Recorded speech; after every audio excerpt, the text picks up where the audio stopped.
বিয়ে করবেন আমাকে? আমি তো একজন ডিভোর্সি। এই জন্যই তো বিয়েটা করতে চাইতেছি। আপনি চাইলেই যে কোনো কুমারী মেয়েকে বিয়ে করতে পারবেন, আমাকে কেন? হ্যাঁ, আমি চাইলেই একটা কুমারী মেয়েকে বিয়ে করতে পারি, কিন্তু বর্তমানে মেয়েদের যে অবস্থা এটা তো আপনি ভালো করেই জানেন। একটা কুমারী মেয়েকে যদি আমার নতুন সংসারে আনি, ওকে তো আমার পরিবারের সাথে অ্যাডজাস্ট করাইতেই 2 বছর সময় লেগে যাবে। আর মেয়েরা বিয়ের পর শ্বশুর বাড়িতে আসলে কি করে এটা তো আপনি ভালো করে জানেন, কারণ আপনি এই বিষয়গুলো ফেস করছেন। মেয়েরা চায় তার বাবার বাড়িতে ঠিক যেমন ছিল শ্বশুর বাড়িতেও তেমনই থাকবে। সকালবেলা ঘুম থেকে উঠবে 10টায়, তার জন্য নাস্তা রেডি থাকবে, আবার যে টিভি দেখতে বসবে, দুপুরের খাবার রেডি থাকবে। কিন্তু আসল বাস্তবতাটা তো এমন না।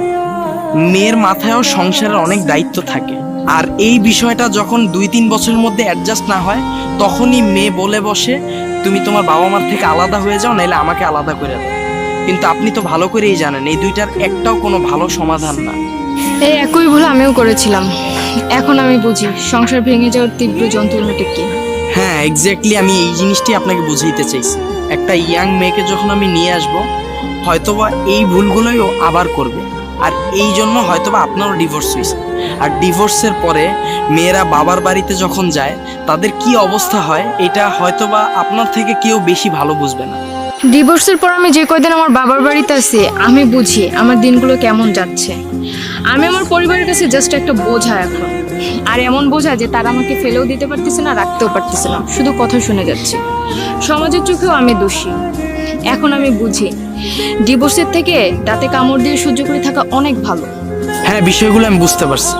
আপনি কিন্তু জানেন বিয়ের পর সংসার সামলানোটাই একটা মেয়ের জন্য প্রধান কাজ।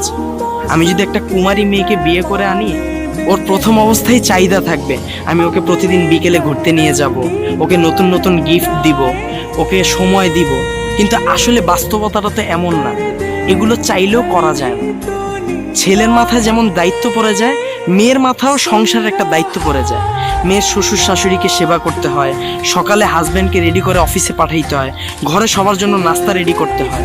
আর এইভাবেই একটা মেয়ের জীবনটা ওইখানেই সীমাবদ্ধ হয়ে যায়। এই ভুলগুলো আমিও করেছিলাম।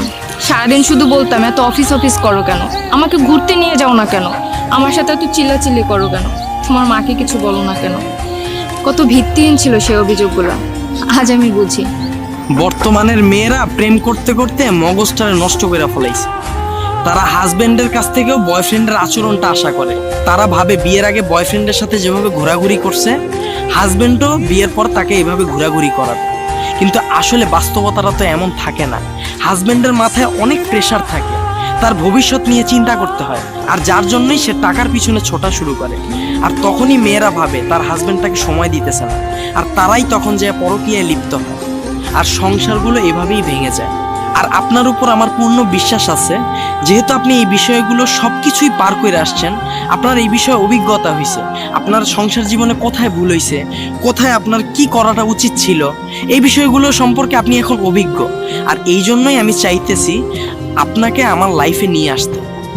আর এই জন্যই আমার পূর্ণ বিশ্বাস আপনি আপনার সর্বোচ্চ চেষ্টা দিয়ে আমাদের সংসারটাকে আগলায় রাখবেন। আর আমার বিশ্বাস একটা কুমারী মেয়েকে বিয়ে করলেও আমাকে যতটুকু ভালোবাসা দিত, এর থেকে বেশি ভালোবাসা আপনি আমাকে দিবেন। এখন বাকিটা আপনার হাতে। ন্যাড়া বেলতলা একবারই যায়, বারবার না। আমি যদি আপনাকে বিয়ে করি, আপনার ফ্যামিলি আপনাকে অনেক কথা শোনাবে, তা মানতে পারবেন? সমাজও আপনাকে কটু কথা বলবে, সেগুলো কিভাবে মেনে নেবেন? আমি আপনাকে কথা দিচ্ছি, আপনার অতীতের কথা আমার পরিবারের কেউ কখনো জানবে না, এটা আমার ওয়াদা থাকবে। আপনি যদি আমাকে এই আস্থা দেন, তাহলে আমি আপনার সাথে নতুন আশার আলো দেখতে রাজি। তাহলে চলেন।